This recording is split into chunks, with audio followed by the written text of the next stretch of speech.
बिल्कुल। आज इंदिरा गांधी नहर पे वन और अभ्यारण्यों पे मांगों पे चर्चा हुई है। मैं आपको बताना चाहूंगा कि मैं सीमांत के उस क्षेत्र से आता हूं जहां पर इंदिरा गांधी नहर की कल्पना जहां के लिए 1957 में की गई। 1957 में जब इंदिरा गांधी नहर सिंचाई परियोजना की कल्पना की गई थी, तब ये सोचा गया था कि देश के आखिरी हिस्से तक हम पानी पहुंचाएंगे।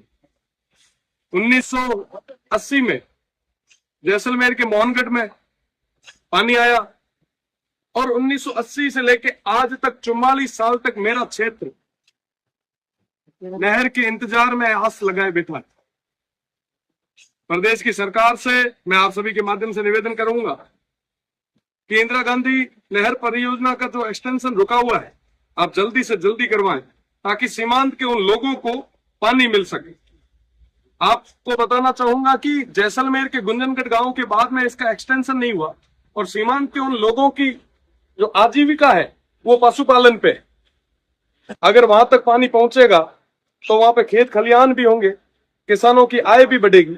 और वो जो नहर है उसका एक्सटेंशन रुकने का जो मुख्य कारण है, वो मुख्य कारण डीएनपी है, डेजर्ट नेशनल पार्क। आपको बताना चाहूंगा कि 1980 में एक नोटिफिकेशन आया और उस नोटिफिकेशन के बाद में डीएनपी क्षेत्र को नोटिफाई किया गया। डीएनपी क्षेत्र के अंदर लगभग 3162 वर्ग किलोमीटर क्षेत्र है और जिसका 1962 वर्ग किलोमीटर क्षेत्र जैसलमेर का और 1200 वर्ग किलोमीटर क्षेत्र बाड़मेर का है।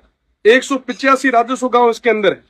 आप विश्वास मानेंगे कि 1980 के बाद में ना आबादी भूमि बढ़ी, ना किसी तरीके का नया डेवलपमेंट हुआ।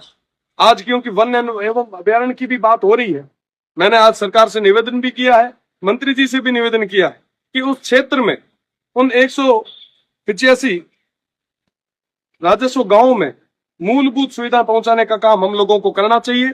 आप विश्वास मानेंगे कि अभी तक वहां के किसानों को किसी भी तरीके का केसीसी या ऋण उठाने की कोई सुविधा नहीं दी गई है। वो ऋण नहीं उठा सकते, वो कोई लोन नहीं ले सकते, वो बेच नहीं सकते, वो किसी भी जमीन को हस्तांतरित नहीं कर सकते। कई सारी ऐसी समस्याएं आगे आ रही है। तो इन सब तमाम चीजों को मैंने आज माननीय मंत्री जी के सामने और प्रदेश की सरकार के सामने रखा है। साथ ही साथ मोबाइल टावर, आप देखेंगे कि साहब एक दिन के लिए अगर मोबाइल टावर या कोई रेंज या कोई जब परीक्षा होती है तो एक दिन के लिए जब मोबाइल टावर को ब्लॉक किया जाता है, इंटरनेट को बंद किया जाता है, तो हमारे युवा भाई खाना पीना छोड़ देते हैं। उस स्थिति में आप सोचिए, आप विचार कीजिए, आप कल्पना कीजिए कि साहब उन लोगों के क्या हाल होंगे जिनके पास अभी तक मोबाइल नेटवर्क नहीं पहुंचा। लाइट की हम बात करें तो अभी सब हाहाकार मचा रहे हैं कि साहब हर जगह कटौती हो रही है। मैं मानता हूं साहब की कटौती हो रही है, पर आप देखें कि साहब उनके क्या हाल होंगे जो 75 साल से बिजली का इंतजार कर रहे हैं। हम पानी की बात करते हैं कि साहब एक दिन अगर शहर में पानी की सप्लाई ना हो तो लोग सड़कों पे आ जाते हैं।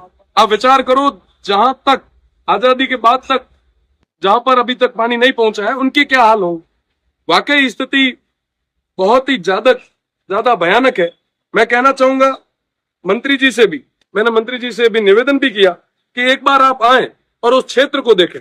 आप देखेंगे कि भारतमाला जैसा प्रोजेक्ट वहां पे जाके रुक गया। नर्मदा और इंदिरा गांधी नहर परियोजना का जो मिलाने का एक जो सपना था, वो मुझे लगता है कि सपना ही रह जाएगा। अगर हमने मजबूत इच्छा शक्ति के साथ काम नहीं किया तो परिवर्तन नहीं आ पाएगा। सब बड़ी भयानक स्थिति है उस क्षेत्र की। अगर कोई प्रसव समय में कोई हॉस्पिटल तक जाना भी चाहे तो दूर दराज तक कोई हॉस्पिटल नहीं है और रोडें भी नहीं। कई बार जच्चा और बच्चा दोनों की मृत्यु हो जाती है। वाकई स्थितियां बहुत खराब है। मैं आपको निवेदन करना चाहूंगा आपके चैनल के माध्यम से, मैं उन गांवों का नाम लेना चाहूंगा जिन गांवों का नाम इस राजधानी में आज तक किसी ने नहीं लिया। गडरा रोड आपको बता दूं कि सीमांत की आखिरी पंचायत समिति है और गडरा रोड से 1 किलोमीटर बाद इंटरनेशनल बॉर्डर शुरू हो जाता है।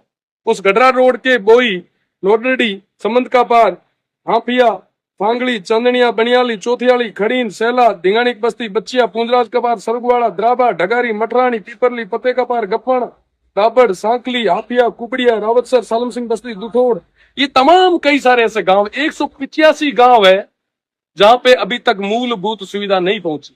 हम बंद एसी के कमरे में सब तरीके की बातें कर लेते हैं, पर जरूरत है उन क्षेत्र को आगे तक ले जाने की। बिजली नहीं पहुंची, पेयजल नहीं है, आबादी भूमि नहीं है, किसी भी तरीके की कोई सुविधा नहीं पहुंची। तो वन एवं पर्यावरण की मांगों पे सबसे बड़ी मांग मुझे लगता है हमारी है।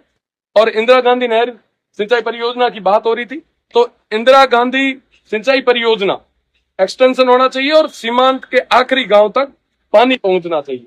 आपके माध्यम से पुनः मैं मंत्री जी से निवेदन भी करूंगा कि एक बार, आप बहुत संवेदनशील है, एक बार आप उस क्षेत्र का जायजा लें और निश्चित रूप से हम सब मिलकर सामूहिक प्रयास के साथ में एक बदलाव लाएं। बहुत बहुत